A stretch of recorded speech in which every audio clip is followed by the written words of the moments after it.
নমস্কার। দেখুন, ১৩ই মে থেকে ইতিমধ্যেই কিন্তু শুরু হয়ে গেছে জ্যৈষ্ঠী মাসের সর্বশ্রেষ্ঠ মঙ্গলবার এবং টোটাল আপনারা আর ৪টি মঙ্গলবার পাবেন। যেমন হচ্ছে ২০ মে একটি মঙ্গলবার পাবেন, এরপর পাবেন ২৭শে মে, তারপর পাবেন ৩রা জুন এবং লাস্ট মঙ্গলবার পাবেন ১০ই জুন। এবং এই ৪টে মঙ্গলবারে কিছু এমন টোটকা রয়েছে, ক্রিয়া রয়েছে যেগুলো করলে কি হয়? জীবন থেকে সমস্ত রোগ জ্বালা দূর হয়, জীবন থেকে সমস্ত দুঃখ কষ্ট দরিদ্রতার নাশ হয়। শুধু তাই নয়, যারা প্রচণ্ড অর্থনৈতিক সমস্যায় ভুগছেন, যাদের মনের মতন চাকরি নেই, যাদের হাতে টাকা পয়সা নেই, আপনারা ব্যবসায় উন্নতি করতে পারছেন না, যারা ক্রমাগত পরিশ্রম করে যাচ্ছেন ঠিকই কিন্তু তার বেস্ট ইনপুটটা পাচ্ছেন না, তাদের জন্য কিছু আমি রেমেডি আজকে প্রদান করব, যেগুলো করলে আমি এতটুকু বলতে পারি চমৎকার রেজাল্ট পাবেন। যে রেজাল্ট আপনারা কল্পনা করেননি সেই রেজাল্ট আপনারা কিন্তু পাবেন। আপনাদের সমস্ত ঘুমন্ত ভাগ্য কিন্তু জেগে উঠবে। দেখুন, আমাদের শাস্ত্র মতে বলা হয়েছে জ্যৈষ্ঠী মাসের এই মঙ্গলবারে যারা হনুমানজির পুজো অর্চনা করেন, যারা হনুমান চাল্লিশা শুধু পাঠ করেন এবং এই ক্রিয়াগুলোর সাথে যদি করতে পারেন, তাদের কিন্তু সর্ব মনস্কামনা পূর্ণ হয়। তারা জীবনে যেটা অ্যাচিভ করতে চায় সেটা কিন্তু হনুমানজি তাদেরকে সাপোর্ট করে, তাদেরকে কিন্তু দিয়ে থাকে। যাই হোক, অনুষ্ঠানটি আমি খুব একটা দীর্ঘায়িত করব না, ছোট্টর মধ্যে রাখবো বিষয়গুলো আপনাদের সুবিধার্থে। আপনারা এই নিয়মগুলো কিন্তু একটু পারলে ফলো করবেন, কারণ বছরে এই ৪টে মঙ্গলবার কিন্তু এই জ্যৈষ্ঠী মাসেতেই আসে এবং এগুলো খুব বড় মঙ্গলবার হয়, হনুমানজির বিশেষ আরাধনা করার দিন হয়। সেহেতু এই দিনগুলোকে মিস আউট করবেন না, কারণ আপনারা প্রত্যেকেই জানেন যে আমাদের এই কলিযুগে যদি কেউ ৭জন চিরঞ্জীবীর মধ্যে একজন চিরঞ্জীবী হচ্ছেন হনুমানজি। উনি হচ্ছেন আমাদের প্রত্যক্ষ একজন দেবতা কলিযুগের। সেহেতু উনার কাছে যদি কোনো আর্জি লাগানো হয়, কিছু যদি উনাকে চাওয়া হয়, উনি কিন্তু তাকে ঘুরিয়ে দেয় না। কিন্তু কি, সে আর্জি লাগানোর কিন্তু একটা নিয়ম রয়েছে, সেই নিয়মগুলো আজকে আপনাদেরকে কিন্তু এই প্রোগ্রামে আমি জানাবো। যাই হোক, ভিডিওটি শুরুতে অনুরোধ করব যে চ্যানেলটি ভালো লেগে থাকলে লাইক কমেন্ট শেয়ার করতে ভুলবেন না এবং পারলে চ্যানেলটি সাবস্ক্রাইব করে রাখবেন এবং কমেন্টে একটি বার হলেও মনে ভক্তি ভরে জয় শ্রীরাম জয় বজরং বলে লিখে জানাবেন। এতে সত্যি আমরা অত্যন্ত অনুপ্রাণিত হব। যাই হোক, নাম্বার ১, প্রথম নাম্বার বিষয়টি হচ্ছে, দেখুন, আগামী ২০ মে হনুমানজির মন্দিরে যাবেন, স্নান করে যাবেন, লাল বস্ত্র পরিধান করে যাবেন এবং মতিচূড়ার লাড্ডু অথবা বোঁদের লাড্ডু হনুমানজিকে নৈবেদ্য হিসাবে পারলে এই দিন অবশ্যই দান করবেন এবং হনুমানজির পুজো করে কিছুটা প্রসাদ, যে প্রসাদটা আপনি ভগবানকে নিবেদন করেছেন, পুজো হয়ে যাওয়ার পর সেই পুরোহিত বা ব্রাহ্মণকে বলবেন মন্দিরের যেন ওখান থেকে একটু প্রসাদ আপনাকে দিয়ে দেয় এবং সেই প্রসাদ নিজের বাড়িতে নিয়ে এসে আপনার পরিবারে যতজন সদস্য রয়েছে, ২জন ৪জন ৫জন, সবার সাথে ওই প্রসাদ কিন্তু একটু ভাগ করে গ্রহণ করে খাবেন। আর একটা বিষয় বলে রাখি, আপনারা যখন এই পুজো দিতে যাবেন, আজ তো ৪টি মঙ্গলবার আছে, ডেটগুলো কিন্তু আমি জানিয়ে দিয়েছি। তো এই ৪টে মঙ্গলবারেই কিন্তু আপনাদেরকে করতে হবে কি, এক হয় ১১টি অথবা ২১টি অথবা ১০৮টি, সব থেকে বেস্ট জবা ফুল দিয়ে মালা তৈরি করবেন এবং সেই মালাটি হনুমানজিকে নিবেদন করবেন, উনার গলায় পরিয়ে দেবেন। তথা আগামী ২০ মে বড় মঙ্গলবারে আপনারা আরেকটি নৈবেদ্য নিয়ে যাবেন, যেটা হচ্ছে কি, চানার ডাল এবং আখের গুড় অথবা ভেলি গুড়। হনুমানজির মন্দিরে গিয়ে হনুমানজিকে এটি নিবেদন করবেন। এর ফলে কি হয়, দুঃখ কষ্ট দরিদ্রতা হনুমানজি স্বয়ং হরণ করে নেয় এবং জ্যৈষ্ঠী মাসে এই বড় মঙ্গলবার যারা এই দ্রব্যগুলো দিয়ে হনুমানজির বিশেষ অভিষেক করেন, মানে পুজো অর্চনা করেন, তাদের জীবনে কিন্তু অপার সুখ শান্তি আসে, তারা জীবনে কিন্তু খুব ভালো বেনিফিট পায়। তাদের মানে বৈবাহিক জীবন বলুন, তাদের অর্থনৈতিক জীবন বলুন, সামাজিক স্তরে তাদের কিন্তু মান সম্মান বৃদ্ধি পায় এবং সর্বোপরি এই জিনিসগুলো করা মানে আপনারা জেনে রাখুন যে আপনাদের ভাগ্য আপনাদের নিত্যদিনের সঙ্গী হবে, আপনাদের সৌভাগ্য জীবনে আসবে, হনুমানজির একটা প্রোটেকশন কিন্তু আপনারা পাবেন।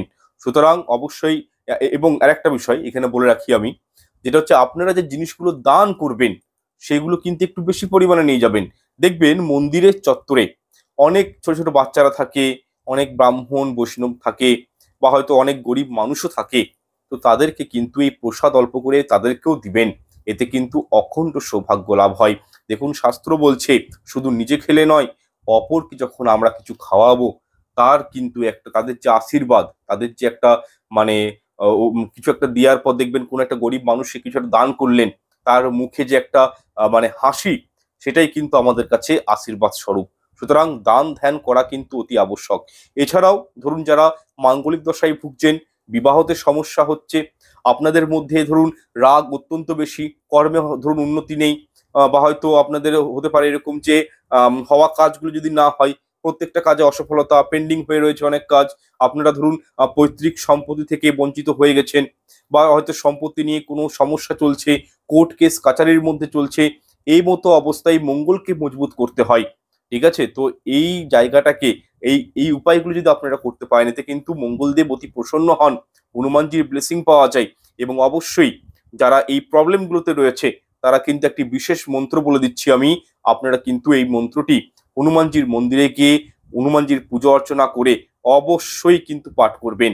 অন্তত 11 বার অথবা 21 বার অথবা 108 বার কিন্তু এই ছোট্ট মন্ত্রটি পাঠ করবেন। তারপরে কিন্তু 7 বার, বলে রাখছি, 7 বার হনুমান চালিসা পাঠ করবেন। যাই হোক, এই মন্ত্রটি হচ্ছে ওম নমো হনুমতে রুদ্র ভাতার্য বিশ্বরূপে অমিত বিক্রম প্রকট পরাক্রম মহাবল্ল সূর্য কোটি সমপ্রভায় রামদূতায় সহা। এই মন্ত্রটি আপনাদেরকে কিন্তু 108 বার, নাইদার 21 বার অথবা 11 বার বা 51 বার পাঠ করতে পারেন। তারপরে আপনারা কি করবেন, তারপরে করবেন হনুমান চালিসা পাঠ 7 বার কিন্তু এখানে বসেই করবেন। আর যদি পারেন চামেলির তেল সঙ্গে করে নিয়ে যাবেন, চামেলির তেলের প্রদীপ অবশ্যই জ্বালাবেন হনুমানজির সামনে, নিজের মনস্কামনাটা ব্যক্ত করবেন হনুমানজিকে। দেখুন আপনাদের জীবনে যে প্রবলেমটাই থাকুক, যে কোনো প্রবলেম, যে কোনো একটি প্রবলেম নিয়ে যাবেন, সেটি হনুমানজিকে জানাবেন, চামেলির তেল ব্যবহার করবেন, মানে প্রদীপ জ্বালাবেন, সাথে একটু মেটের সিঁদুর নিয়ে যাবেন, হনুমানজিকে একটু মেটের সিঁদুর দিতে হয় মঙ্গলবার দিন। সুতরাং এই উপায়টা করলে দেখবেন আপনাদের সর্ব মনস্কামনা পূর্ণ হবে, যেটাই আপনি চান সেটাই বলতে পারি হনুমানজির কৃপায় কিন্তু আপনি পাবেন। এরপর 27শে মে, ঠিক আছে, জ্যৈষ্ঠী মাসের তৃতীয় বড় মঙ্গলবার আপনারা পাচ্ছেন। এই দিন আপনারা হনুমানজির মন্দিরে যাবেন। কি নিয়ে যাবেন? এই দিনও কিন্তু আপনাদেরকে চামেলির তেল এবং মেটের সিঁদুর হনুমানজিকে নিবেদন করতে হবে। এবং মন্দির চত্বরে যদি কোনো ব্রাহ্মণ, বৈষ্ণব, কোনো হতদরিদ্র গরিব মানুষকে আপনারা পেয়ে যান, তাদেরকেও অল্প পরিমাণ মতন কি করবেন, পুজো হয়ে যাওয়ার পর, পুজোর আগে নয়, পুজো হয়ে যাওয়ার পর চামেলির তেল এবং মেটের সিঁদুর দান করবেন। এবং হনুমানজিকে এই জিনিসগুলো অর্পণ করে, হনুমানজির পুজো অর্চনা করে সম্পন্ন করে, হনুমানজির চরণ থেকে অল্প করে কিন্তু মেটে সিঁদুর বাড়িতে নিয়ে চলে আসবেন। যে ব্রাহ্মণ রয়েছে, যে পুরোহিত রয়েছে সেই মন্দিরে, তাকে বলবেন, ওনাকে বলবেন যে হে পুরোহিত বাবু বা পুরোহিত মশাই, ঠাকুর মশাই, যেটা বলবেন, বলবেন যে হনুমানজিকে যে মেটের সিঁদুর অর্পণ করা হয়েছে, উনার চরণ থেকে একটু মেটের সিঁদুর আমাকে একটা জায়গাতে কৌটো নিয়ে যাবেন, পিতলের বা তামার বা মাটির, সেই কৌটোর মধ্যে ভরে নিয়ে আপনি ঘরে চলে আসবেন। এরপর হচ্ছে আপনাদের কাজ কি? এরপর কাজ হচ্ছে আপনাদের যেটা মুখ্য দরজা, যেটা মুখ্য মানে মেন এন্ট্রান্স, সেই তার দুপাশে স্বস্তিক চিহ্ন অঙ্কন করবেন। ওই মেটের সিঁদুর দিয়ে স্বস্তিক চিহ্ন অঙ্কন করবেন। কি হয় এতে? ভূত পিশাচ কভি নিকট না আবে, মহাবীর জব নাম শুনাইবে। তো মহাবীরের যদি কোনো আহ জিনিস আপনি আপনার ঘরে রাখতে পারেন, সেই গৃহে কিন্তু ভূত পিশাচ আসতে পারে না, কোনো নেগেটিভ এনার্জি সেই গৃহে কিন্তু আসতে পারে না। তো সুতরাং ওই মানে একেই তো দেখুন, স্বস্তিক চিহ্ন হচ্ছে মঙ্গলের প্রতীক, শুভত্বের প্রতীক। মানে স্বস্তিক চিহ্ন মেন এন্ট্রান্সে থাকা মানেই আপনি জেনে রাখুন যে চট করে নেগেটিভ এন্ট্রান্স মানে নেগেটিভিটি ঘরের মধ্যে প্রবেশ করতে পারে না। এবং সেই স্বস্তিক চিহ্ন যদি আবার হনুমানজির মানে চরণের থেকে নিয়ে আসা হয়, মানে মেটে সিঁদুর দিয়ে অঙ্কন করা হয়, তাহলে তার ক্ষমতা কতখানি। তো সেই ক্ষেত্রে অবশ্যই বলবো আপনাদের এই কার্যটি কিন্তু আপনারা 27শে মে, জ্যৈষ্ঠী মাসের তৃতীয় মঙ্গলবার পড়েছে, এই দিন কিন্তু অবশ্যই করবেন। দেখবেন এর ফলে ঘর থেকে যাবতীয় বাস্তু দোষ দূরীভূত হবে। যদি কোনো নেগেটিভ এনার্জি, কোনো ইভিল আই আপনাদের সংসারে লেগেছে, কোনো বাজে নজর কারো সংসারে লেগে গেছে, তো এই নজর দোষও কিন্তু কেটে যায় এই ছোট্ট একটা রেমেডির মাধ্যমে। একদমই বেশি খরচা নয়, একদম সিম্পল রেমেডি। আপনারা কি করবেন, ওই মেন এন্ট্রান্সে স্বস্তিক চিহ্ন আঁকবেন এবং হনুমানজির যে সিঁদুরটা দেওয়া হয় সেই সিঁদুর দিয়ে। বড় মঙ্গলবার দিন কিন্তু আরেকটা বিষয়, মেটের সিঁদুর কিন্তু অবশ্যই নিয়ে যাবেন, এটি কিন্তু হনুমানজিকে অবশ্যই দিবেন। এমনটা শাস্ত্রে বলা হয়েছে যে আপনারা যদি এই মঙ্গলবার, প্রত্যেকটা মঙ্গলবারে যদি একটু করে মেটের সিঁদুর হনুমানজিকে দান করতে পারেন, এর ফলে বিপুল সম্পত্তি, বিপুল ধনভাণ্ডারে কিন্তু মালিক হওয়া সম্ভব। তাই অবশ্যই বিষয়টা মাথায় রাখবেন। এরপর 3 নাম্বার বিষয়টি হচ্ছে, দেখুন আগামী 3রা জুন চতুর্থ বড় মঙ্গলবার, এই দিন বেসনের লাড্ডু হনুমানজির মন্দিরে গিয়ে নৈবেদ্য হিসাবে হনুমানজিকে ভক্তি ভরে আপনারা কিন্তু অর্পণ করুন, নিবেদন করুন। এবং মন্দির চত্বরের মধ্যে যদি কোনো গরিব মানুষকে দেখতে পান, কোনো হতদরিদ্র গরিব মানুষকে দেখতে পান, বাচ্চাকে দেখতে পান, কোনো ব্রাহ্মণ বৈষ্ণবকে পুরুষকে দেখতে পান, তাদেরকেও আমি বলবো, এই যে 4টে মঙ্গলবারের কথা বলছি, সবাইকে অল্প করে কিন্তু কি করবেন, গোলাপ ফুল, গোলাপ জল যে হনুমানজিকে নিবেদন করবেন, এবং তার সাথে যে বেসনের লাড্ডু আর নিয়ে গেছেন, সেই বেসনের লাড্ডু কিন্তু পারলে পুজো হয়ে যাওয়ার পর এই গরিব মানুষদেরকে কিন্তু একটু মানে দেওয়ার চেষ্টা করবেন, ঠিক আছে। এবং অবশ্যই মানে এই 3রা জুন, যেটা 3রা জুনের যে বড় মঙ্গলবার, সেদিন কিন্তু আপনারা, পুনরায় বলছি আমি, গোলাপ ফুল পারলে 1টি হোক বা 2টি হোক, আপনারা কিন্তু সময় করে নিয়ে যাবেন, একটু গোলাপ জল নিয়ে যাবেন, সেটা কিন্তু হনুমানজিকে অর্পণ করবেন। এর ফলে কি হয়, সাংসারিক জীবনে সুখ শান্তিটা স্ট্যাবল জায়গায় থাকে। অনেক সময় কি হয় যে বাইরে আপনাদের মন আছে, ঘরে এলে একটা স্বামী স্ত্রীর মধ্যে খুঁটিনাটি অশান্তি, পরিবারে এলে কারো না কারোর সঙ্গে একটা মনোমালিন্য, ঘরের মধ্যে বৈষম্যতা খুব বেড়ে গেছে, তার জন্য রেমেডি হচ্ছে এটা যে গোলাপ ফুল, গোলাপ জল কিন্তু হনুমানজিকে দিতে হয়। তো সেই ক্ষেত্রে আপনারা কিন্তু বিষয়টা মাথায় রাখবেন, এবং যে জিনিসগুলো আপনারা ভগবানকে নিবেদন করবেন একটু বেশি পরিমাণে রাখবেন, যেন আর 5টা মানুষকেও দিতে পারেন, এতে পুণ্যে মানে পুণ্যটা বাড়ে, জীবনে পুণ্য প্রাপ্তি হয়। আচ্ছা, 4 নম্বর বিষয়টি হচ্ছে, দেখুন লাস্ট যে মঙ্গলবার, সেটা হচ্ছে 10ই জুন, পঞ্চম বড় মঙ্গলবার। এই দিন হনুমান মন্দিরে যাবেন, কি নিয়ে যাবেন, গোটা পান পাতা নিয়ে যাবেন, বোটা সমেত, নিখুঁত অক্ষত দেখে গোটা পান পাতা নিয়ে যাবেন, সাথে কি নিয়ে যাবেন, শ্রীফল, যাকে মানে নারকেল, ঠিক আছে, শ্রীফল হনুমানজিকে এই দিন নিবেদন করবেন, দেখবেন মারাত্মক ভালো ফল পাবেন।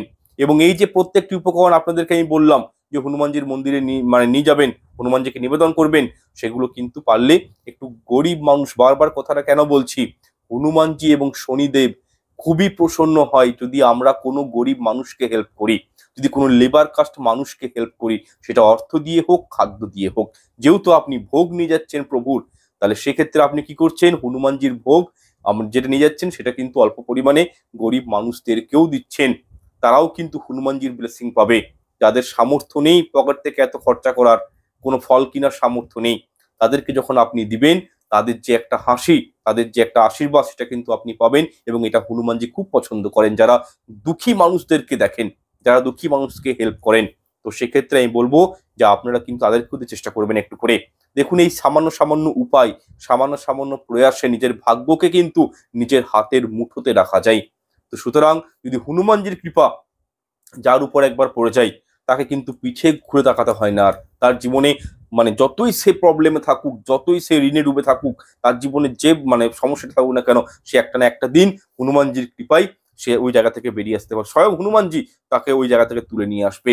এছাড়াও আপনাদেরকে আমি বলে দিচ্ছি একটা বিষয়, এটা হচ্ছে কি, চাকরিতে উন্নতি করতে চাইলে, আপনারা ধরুন ব্যবসাতে উন্নতি করতে চাইলে, বড় মঙ্গলবার হনুমানজিকে অবশ্যই কিন্তু আমি বলবো পান পাতা নিবেদন করবেন, এবং পান পাতার মধ্যে 2টি এলাচ এবং লবঙ্গ অবশ্যই কিন্তু রাখবেন।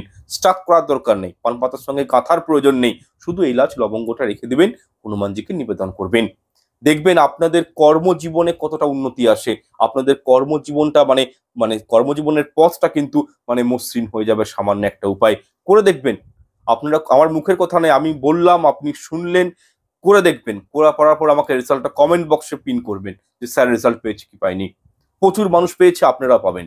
তো যাই হোক, এই 4টে মঙ্গলবার এখনো আছে, 13ই মঙ্গলবারটা ইতিমধ্যে পেরিয়ে গেছে, ওটা পাবেন না। এই 4টে মঙ্গলবার কিন্তু আপনারা এই ছোট ছোট ক্রিয়াগুলো করুন, ঠিক আছে। এবং অবশ্যই হনুমানজির পূজা অর্চনা করবেন, এবং প্রত্যেকটা মঙ্গলবারে আপনারা যখন পুজো দিতে যাবেন, পুজো হয়ে যাওয়ার পর খুব ভক্তি ভরে নিজের মনস্কামনাটা কিন্তু একটি মনস্কামনা রাখবেন, হনুমানজিকে জানাবেন, প্রভু রামকে জানাবেন, যেখানেই রাম সেখানেই হনুমানজি, ঠিক আছে, রাম দূতায় নমঃ, ঠিক আছে, এই মন্ত্র জপ করবেন 108 বার। আগে যে মন্ত্র বললাম সেটা জপ করবেন, এবং সবকিছু হয়ে যাওয়ার পর 7 বার ওইখানে বসে হনুমান চালিশা পাঠ করবেন, ঠিক আছে। এই ছোট ছোট কাজগুলো একটু করবেন, দেখবেন আপনারা আপনাদের অভিষ্ট লক্ষ্যে অবশ্যই পৌঁছাবেন। যাই হোক, সর্বশেষ একটা কথাই বলবো, আপনারা এই যে 4টে মঙ্গলবার হনুমানজিকে জিনিসগুলো নিবেদন করবেন, যাদের সামনাসামনি হনুমানজির মন্দির রয়েছে, তারা অবশ্যই মন্দিরে গিয়ে উপায়টা কিন্তু করার চেষ্টা করবেন। যদি আপনাদের বাড়িতে প্রতিষ্ঠিত কোনো হনুমানজির মূর্তি বা ছবি থাকে, সেখানেও কিন্তু আপনারা এগুলো দান করতে পারেন, কিন্তু পুনরায় বলছি আমি, মনে ভক্তি শ্রদ্ধা রেখে উপায়গুলো কিন্তু করবেন। যে কোনো রেমেডি মনে ভক্তি না থাকলে কিন্তু তার কোনো দাম নেই, যতই আপনি করুন। তো যাই হোক, আপনারা কিন্তু মন্দিরে গিয়ে এই উপায়গুলো করবেন। এবং আরেকটা কথা হচ্ছে, যে কোনো পুজোর ক্ষেত্রে তার কিন্তু একটা ব্রত কথা রয়েছে। সেক্ষেত্রে পুনরায় বলবো যে হনুমান চালিসা পাঠ করবেন। যদি পাঠ করতে না পারেন, সেখানে অপশন রয়েছে। আপনারা এখন দেখুন, এখন প্রত্যেকের হাতে হাতে মোবাইল ফোন রয়েছে।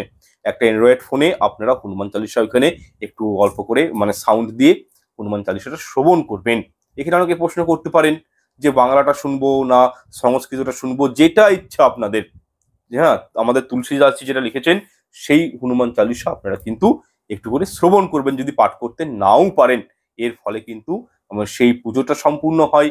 সেই আপনি যে মনস্কামনা পূরণ মানে চেয়েছেন, সেই মনস্কামনাটা কিন্তু পূর্ণ হওয়ার একটা যোগ সৃষ্টি হয়ে যায়। তো যাই হোক, বিষয়টা একটু মাথায় রাখবেন, উপায়গুলো করবেন। সারাটা দিন নিরামিষ আহার গ্রহণ করবেন। যতক্ষণ উপায়গুলো করছেন ততক্ষণ পর্যন্ত কিন্তু উপোস থাকতে হবে। এবং হয়ে যাওয়ার পর, পুজো সম্পূর্ণ আদি হয়ে যাওয়ার পর, ভগবানের প্রসাদ ফুল মুখে নেওয়ার পর আপনারা তারপরে নিরামিষ আহার গ্রহণ করবেন। সেদিনটা অন্তত মানে আমি বলবো প্রত্যেকের উদ্দেশ্যে যে ওই যেগুলো আমিষ খাবার হয় সেগুলোকে অ্যাভয়েড করবেন, নিরামিষ আহারের উপর থাকার একটু চেষ্টা করবেন। যাই হোক, প্রোগ্রামটি আমি এখানে শেষ করলাম। যারা পার্সোনাল ভাবে আমার সঙ্গে কোয়ারিজ মানে অ্যাস্ট্রোলজি পারপাস হোক, বাস্তুশাস্ত্র পারপাস হোক যোগাযোগ করতে চাইছেন, কোনো কোয়ারিজ রয়েছে, ভিডিও ডেসক্রিপশন বক্সে হোয়াটসঅ্যাপ নাম্বার রয়েছে, সেখান থেকে যোগাযোগ করতে পারেন। মেসেজ করবেন অনলাইন বুকিং করে। হাত দেখা থেকে শুরু করে অ্যাস্ট্রোলজি পারপাস যে কোনো বিষয়ে কোয়েরিজ, যদি জন্মকুষ্ঠি বানাতে চান, প্রিমিয়াম জন্মকুষ্ঠি প্রদান করা হয় খুবই স্বল্প মূল্যে, আপনারা কিন্তু যোগাযোগ করতে পারেন। জটক বিচারের জন্য বাস্তুদোষ থাকলে কিভাবে কাটাবেন, নতুন ঘর কিনেছেন, নতুন ফ্ল্যাট কিনেছেন, তার বাস্তু কিভাবে হবে, ইচ অ্যান্ড এভরিথিংস এর জন্য আপনারা কিন্তু এই নাম্বারটা যোগাযোগ করবেন, যেটা আমার ডেসক্রিপশন বক্সে রয়েছে। অ্যাকচুয়াল নাম্বারটা খুব বিজি নাম্বার। তো সেই ক্ষেত্রে আমি বলবো, যদি একবারে না পান দ্বিতীয়বার কল করবেন, দ্বিতীয়বারে না পেলে একটা মেসেজ করে রাখবেন। অনেক সময় কি হয় যে হয়তো কোনো কাজে ব্যস্ত রয়েছি, ফোনটা আমি তুলতে পারলাম না, তার মানে এটা নয় যে আপনাদেরকে আমি ফোনটা রিসিভ করছি না। আপনাদেরকে একটু বুঝতে হয় বিষয়গুলো, একটা বিজি নাম্বার। তো সেক্ষেত্রে একটু মেসেজ করে দিবেন, একটু ট্রাই করবেন। ঠিক আছে, একবার করেই হাল ছেড়ে দিলেন এমনটা কিন্তু করবেন না। তো যাই হোক, আজকের প্রোগ্রামটা আমি এখানে শেষ করলাম। দেখা হচ্ছে পরের অনুষ্ঠানে। ঈশ্বর আপনাদের প্রত্যেকের মঙ্গল করুক। জয় শ্রীরাম, জয় বজরংবলী।